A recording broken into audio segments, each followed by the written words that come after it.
HCN을 보면 전국이 보입니다. 안녕하십니까? HCN 뉴스와이드 플러스 정윤입니다. 오늘도 전국 8개 권역에서 알찬 뉴스를 준비했는데요. 지역과 함께 지역을 넘는 HCN 뉴스와이드 플러스 지금 시작합니다.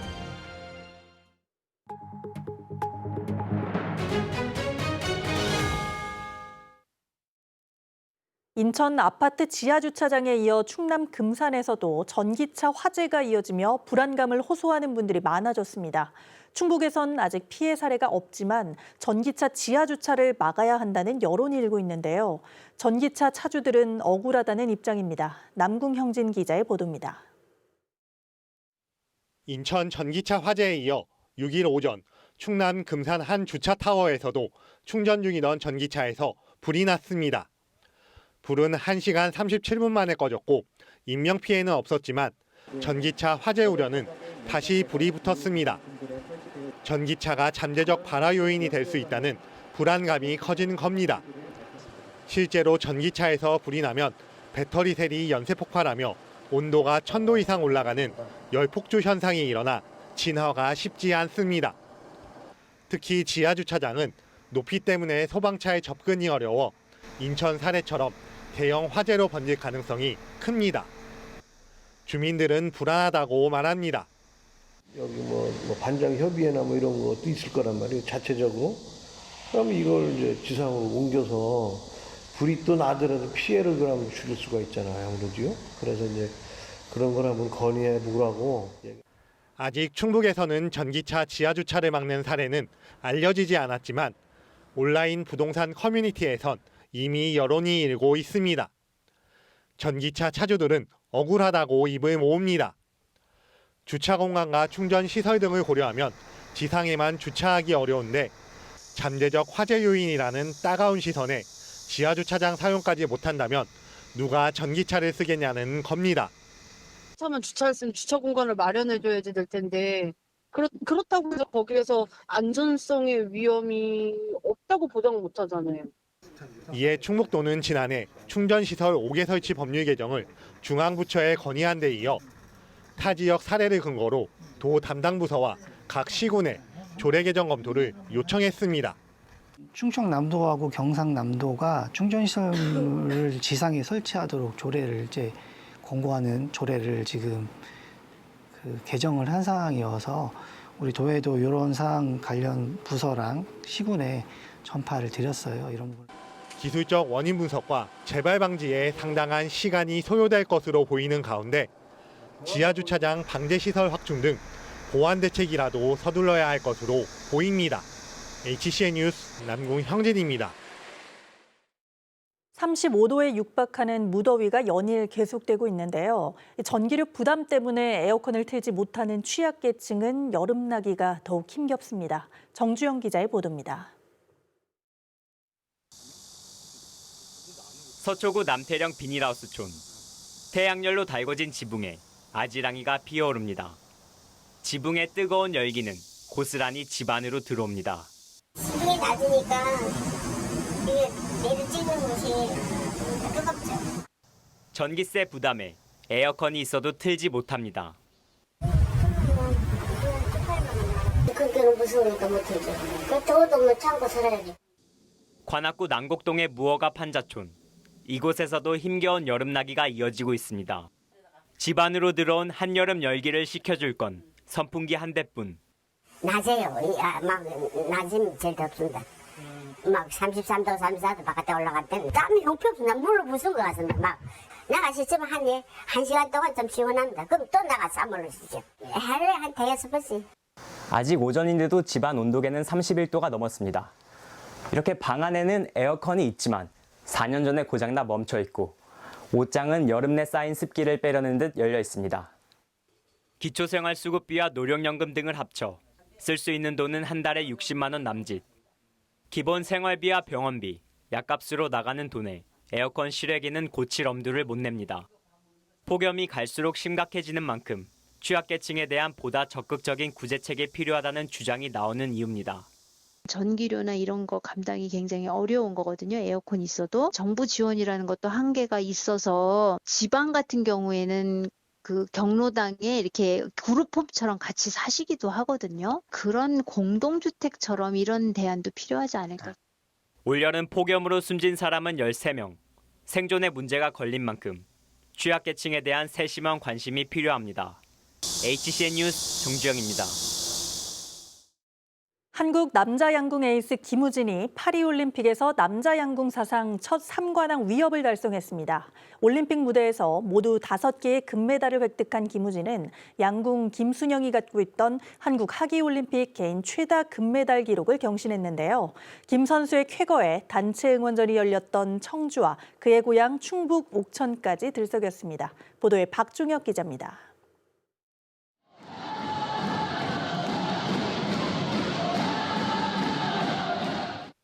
김우진의 개인전 금메달이자 대회 3관왕 달성을 응원하기 위해 청주 시민 100여 명이 서늘한 빙상장에 모였습니다. 5세트까지 가는 접전 끝에 마지막 슛오프에서 김우진의 화살이 10점 관약에 꽂혀 우승을 확정짓자 경기장이 떠나갈 듯 환호합니다. 이번 대회 단체전 금메달을 시작으로 혼성 단체전에 이어 그동안 맞추지 못한 퍼즐인 개인전 금메달까지. 김우진의 남자 양궁 사상 첫 3관왕 금자탑은 폭염과 열대야에 지쳐있던 청주 시민들에게 큰 힘이 됐습니다.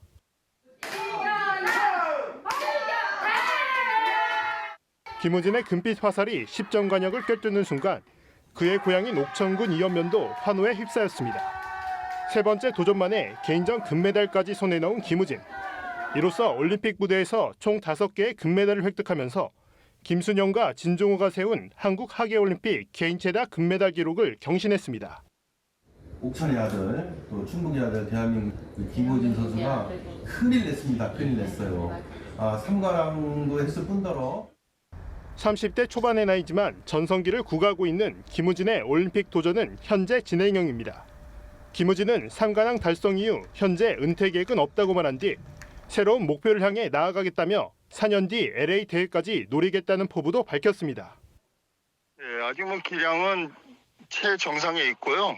어깨 몸 관리만 잘한다고 그러면은 LA 그 다음까지도 괜찮다고 봅니다. 청주시는 시청 양궁팀인 김우진과 코치진에게 포상금을 지급하는 한편 오는 8일쯤 대대적인 환영 행사도 마련할 계획입니다. HCN 스포츠 박종욱입니다.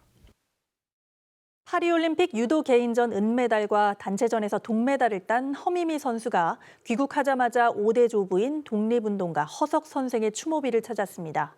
허미미는 한국인 아버지와 일본인 어머니 사이에서 태어난 제1교포로 할머니 유언에 따라 태극마크를 달았는데요.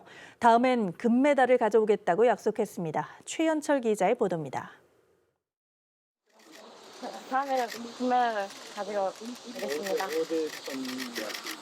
한국에서의 첫 일정으로 독립운동가이자 현 조부인 허석 선생의 추모비를 찾은 허미미 선수가 다음 올림픽을 향한 당찬 포부와 함께 당당하겠다는 2개의 메달을 내려놨습니다.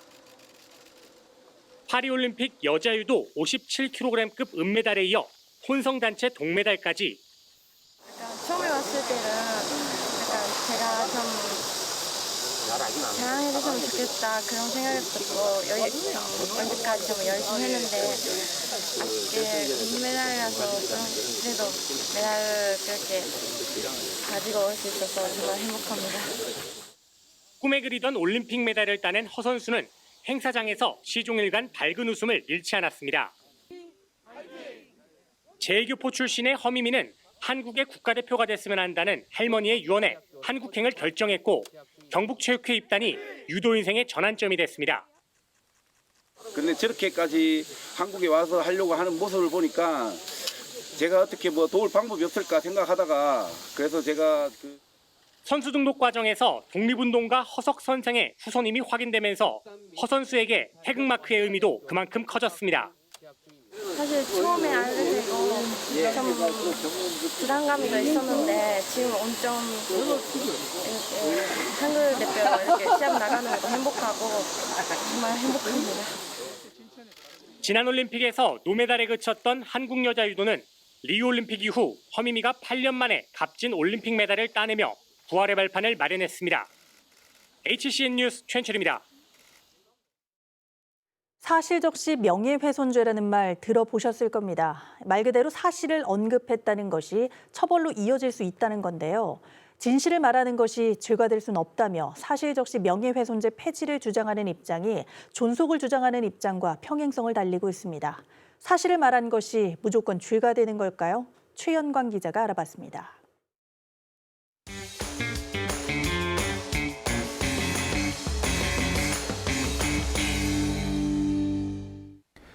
얼마 전 국회 청원 게시판에 올라온 글입니다. 사실적시 명예훼손법 폐지를 골자로 하고 있는데요. 1만여 명이 동의했습니다. 사실적시 명예훼손은 말 그대로 사실을 적시해 타인의 명예를 훼손한 경우 처벌을 받는다는 내용입니다. 형법 제307조에서 해당 내용을 설명하고 있습니다.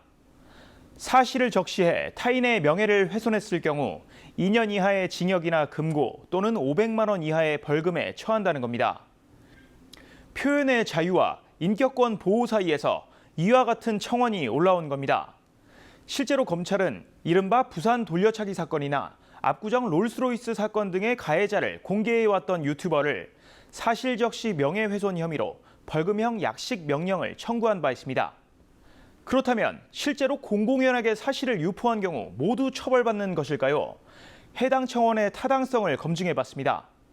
형법 제310조에는 행위가 진실한 사실로서 오로지 공공의 이익에 관한 때에는 처벌하지 아니한다라고 명시되어 있습니다.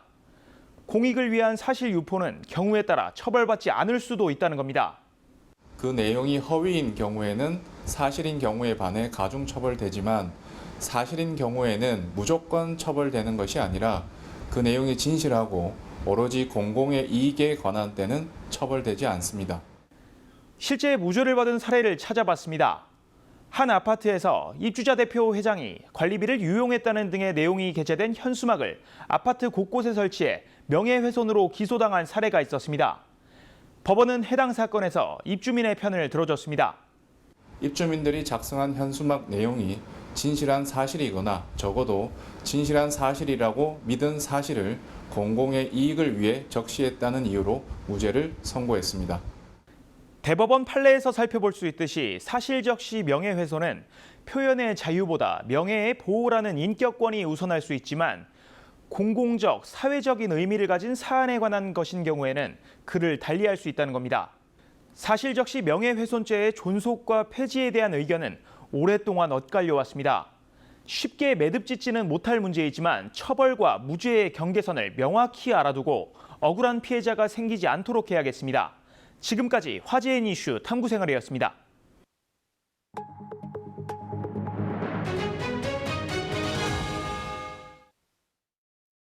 다음 달 서울에서 필리핀 국적의 가사관리사가 첫 선을 보입니다. 육아 부담 해소에 기대감을 안고 시작되지만 만만치 않은 비용 문제 등 우려의 시선도 적지 않습니다. 보도에 김동은 기자입니다. 100명의 필리핀 가사관리사가 서울에서 활동을 시작합니다. 당장 다음 달 3일부터 6개월간 시범 사업이 시작되는데 현장의 반응은 냉랭합니다. 언어와 문화 장벽 등 기본적인 소통과 신뢰에 대한 우려 때문입니다. 국내에 있는 가사 도우미를 충분히 쓸 수 있을 것 같은데 굳이 외국인을 그렇게 써야 되는지에 대한 것. 신뢰성이 조금 떨어진다. 내 아이를 맡기는 것에 대해서. 비용도 부담입니다. 주 40시간 기준으로 한 달에 230만 원이 넘습니다. 한국인 가사관리사와 비교하면 20%가량 저렴하지만 지난해 30대 가구의 중위소득이 509만 원인 것을 감안하면 한 달 소득의 40%에 달합니다. 200만 원이라는 금액도 상당히 이제 높은 금액이기 때문에 어떤 경제적으로 어려운 그런 사람들에게 좀 적용된다라고 한다면 이제 국가에서 일부 내지는 뭐 전액 정도를 이제 부담해 주는 형태로 진행해야 될 것으로 보여집니다. 하지만 금액 보조 등에 대한 서울시 차원의 계획은 아직 없는 것으로 알려졌습니다. 한편 서울형 시범 사업을 시작하기도 전에 정부가 내년 상반기 외국인 가사관리사를 1,200명으로 확대할 계획을 밝혀 일각에선 섣부른 결정이란 비판도 뒤따르고 있습니다. HCN 뉴스 김동훈입니다. 강남 고속터미널 지하상가 임차인의 점포를 재임대해 월세를 내고 장사하는 이른바 전대 세입자들이 이중부담에 허덕이며 대책을 호소하고 있습니다.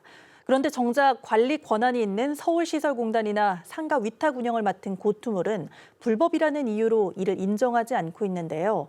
공단 측이 보다 적극적으로 나서야 한다는 목소리가 나옵니다. 신민식 기자의 보도입니다.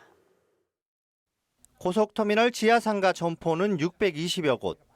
이 가운데 임차인 점포를 재임대하는 이른바 전대세입자 점포는 400곳으로 추정됩니다.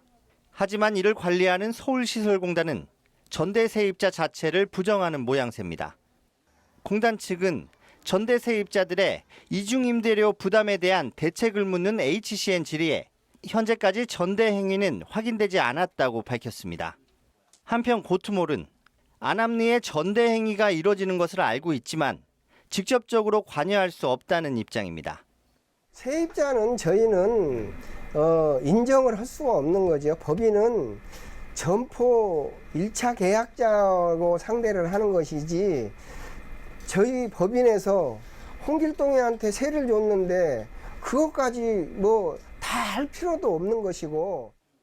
불법 전대는 임차인과 전대 세입자 간 계약서와 임차인에게 매월 입금한 월세 영수증 등 증빙 서류가 있어야 하는데 공단 측에서 이를 합법적으로 확보할 방법이 마땅치 않습니다. 전대 세입자 입장에서도 계약 관계를 공개한다는 건 장사를 안 하겠다는 뜻과 다름없기 때문에 용기를 내기가 쉽지 않은 상황입니다. 그만하면 전 재산 놓고 나가는데요. 그 권리금도 어떡합니까? 매독시 내고 들어온 권리금들? 이거는 말이 안 되는 거예요. 아예 그 자체가 성립이 안 되는 단어예요. 전문가들은 불법 전대를 없애기 위해선 우선 지하상가 점포가 사유재산이 아닌 공공재산이라는 인식이 필요하다고 조언합니다. 또 불법 전대 적발 시 처벌 수위를 높이고 임차인이 실제 장사를 하는지 확인하는 시스템이 필요하다고 강조합니다. 적발이 되는 경우에는 관련한 벌칙 조항이나 이런 부분의 적용도 굉장히 엄격하게 적용해서 전대를 할 수 있다는 것 자체를 막는 그런 식의 조치가 필요할 것으로 생각이 됩니다. 서울시설공단은 수시조사와 현장과 온라인 전대신고센터를 운영하고 있다지만 현재로서 실효성이나 현실성이 낮다는 게 전대 세입자들의 설명입니다. 서울도심의 대표 상권이 전대 문제로 몸살을 앓고 있는 가운데 결국 공단에서 더 적극적으로 나서 방법을 찾아야 한다는 목소리에 힘이 실리고 있습니다. HCN 뉴스 신민식입니다.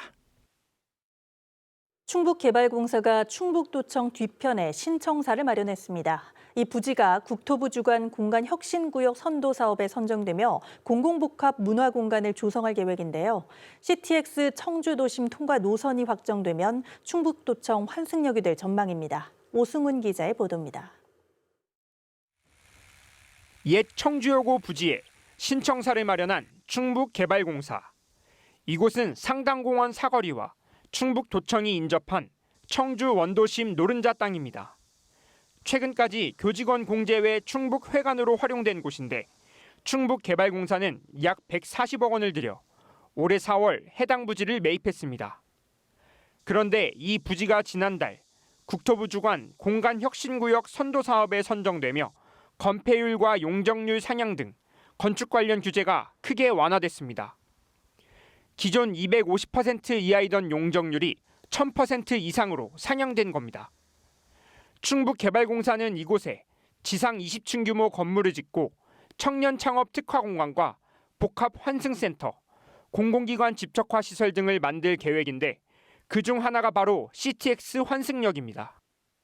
충북도는 충북개발공사 부지 지하에 대중교통 환승시설을 만들 계획인데 이를 CTX 충북도청역으로 활용하는 방안을 검토 중입니다.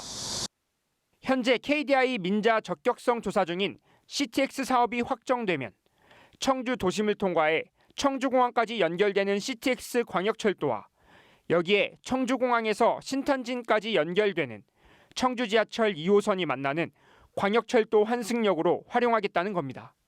저희가 이제 이 부지를 공간혁신구역이라는 걸 알아서 이거를 이제 시에다 이제 제안하면서 기존의 자동차 정류장으로 하려고 했던 목적까지 이 부지에 그런 이제 기능들을 담아서 공간혁신구역 사업으로 이제 추진하려고 합니다.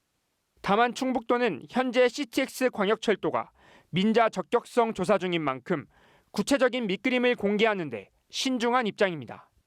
환승에 대한 것도 또 아마 고려는 하고 있는데 그게 어떻게 될 거라고 아직 명확하게 나온 거는 없습니다. 근데 대신 그렇게 구상을 하는 거겠죠. CTX 광역철도 신설에 대한 도민들의 기대감이 커지고 있는 가운데 충북개발공사 신청사 부지가 원도심 활성화 거점이 될지 주목됩니다.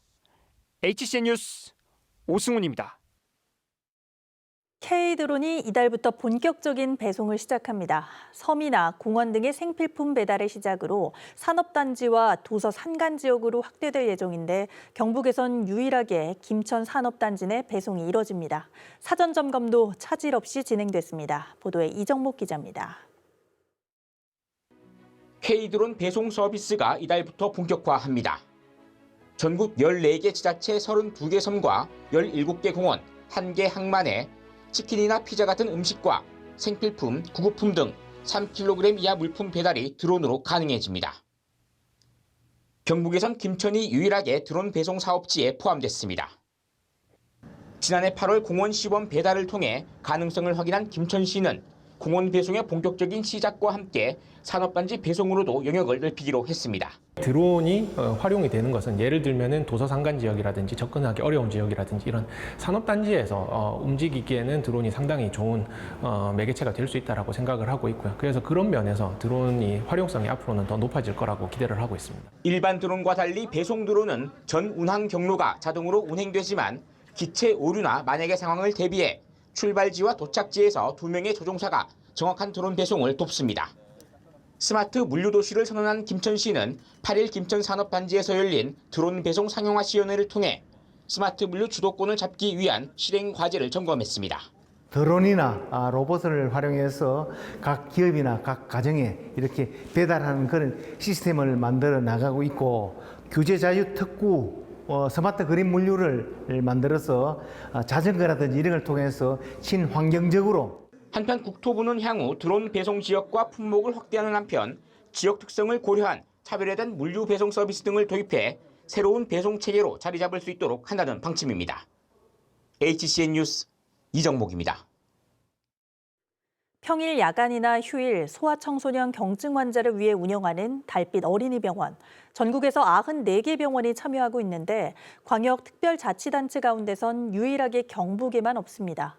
이런 가운데 구미시가 달빛 어린이병원 지원 근거를 마련하고 소아청소년 의료 서비스 접근성 향상에 나서고 있어 주목됩니다. 김태영 기자가 보도합니다. 달빛 어린이병원 전국 현황을 보여주는 지도입니다. 경북만 유일하게 단 한 곳도 없습니다. 인접한 경남의 경우 7곳, 충북과 강원도 각각 5곳, 2곳 운영 중입니다. 경북에선 밤이나 쉬는 날 소아청소년이 진료를 받기 위해선 불가피하게 비싼 응급실을 이용할 수밖에 없는 현실. 실제로 15세 미만의 경북도 내 응급실 이용 현황 통계에서 토요일과 일요일, 오후 6시 이후 응급실 이용이 현저히 많은 것을 알 수 있습니다. 이런 가운데 구미시에서 달빛 어린이병원과 심야 공공약국 운영에 대해 기초자치단체가 보다 적극적으로 지원할 수 있는 근거가 마련됐습니다. 기존 광역자치단체 예산에 기초지자체가 추가로 지원함으로써 병원과 약국의 인력 충원 등 비용 부담을 줄이고 참여를 끌어내기 위한 내용입니다. 구미시의 이번 조례는 경북에서는 최초, 전국 243곳 지자체 중에서는 4번째입니다. 달빛 어린이병원 체계가 이제 생긴다면은 지역의 의원이나 아동병원에서 할 수 있으니까 비용적인 면에서도 굉장히 저렴하게 이용할 수도 있고 또 휴일이나 또 공휴일 같은 경우에도 구미시 보건소는 이번 조례를 제정하는 과정부터 구미 지역 22곳의 소아청소년과를 상대로 달빛 어린이병원 가능 여부를 타진하는 등 행정 절차를 진행하며 병원과 약국의 참여를 기대하고 있습니다. 구미 보건소에서도 소아청소년 진료에 대해 가지고 좀 더 잘할 수 있도록 노력할 수 있는 계기가 될 것 같습니다. 지난해 순천향병원과 소아청소년 응급의료 체계를 구축하고 올해 초 차병원과 함께 신생아 중증치료센터를 마련한 구미시.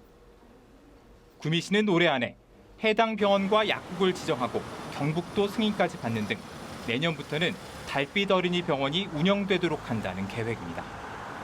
HCN 뉴스 김태영입니다.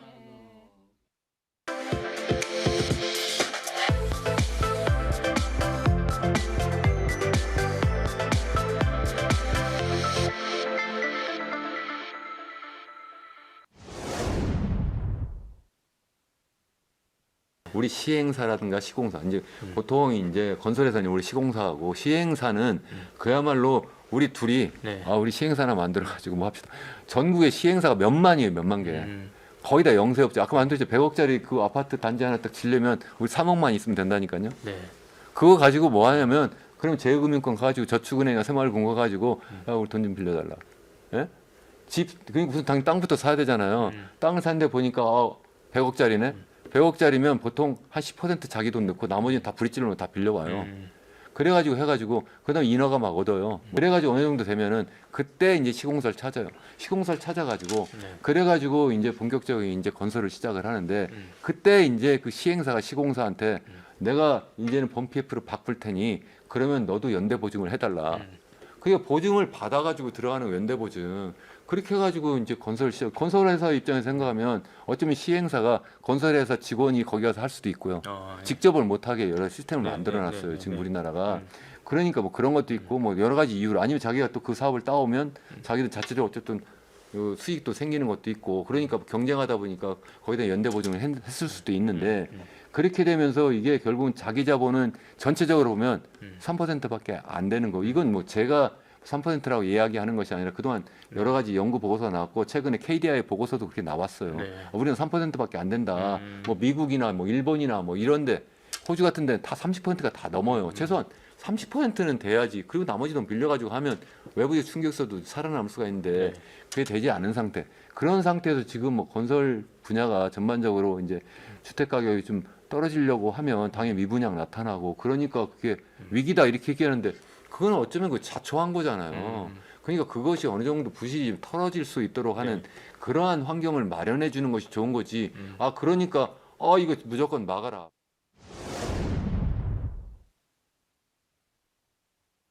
새로 들어온 기업도 있지만 나가는 기업이 있거든요. 근데 우리나라 계속 나가려고 그러면 그걸 다 묶어가지고 어떻게든 다 살리려고 그러면 그게 과연 건전한 시장이냐는 거죠.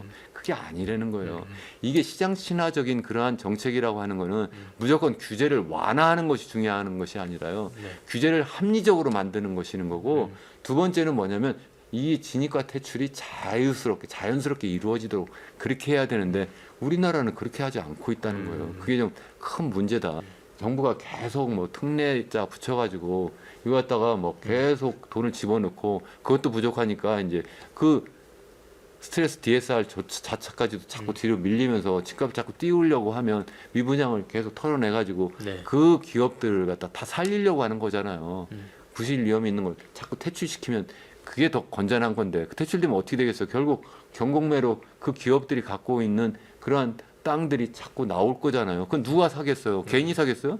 다른 그러한 시행사나 다른 그러한 건설회사들이 그걸 인수할 거잖아요. 더 그러면 싸게 그걸 분양하는 거예요. 그러니까 이게 집값이 자꾸 뜬다는 게 분야가 높은 게 땅값이 비싸다고 말씀드렸잖아요. 그 계속 붙잡고 계속 서로 땅값을 올렸으니까 그런 거지. 그러한 털어내는 과정이 없어서 그렇다는 거예요. 과정 속에서 땅값도 낮아지면 그런 이제 분양가에 대한 문제도 좀 해소가 될 수 있는. 전 그렇게 생각을 하는 겁니다.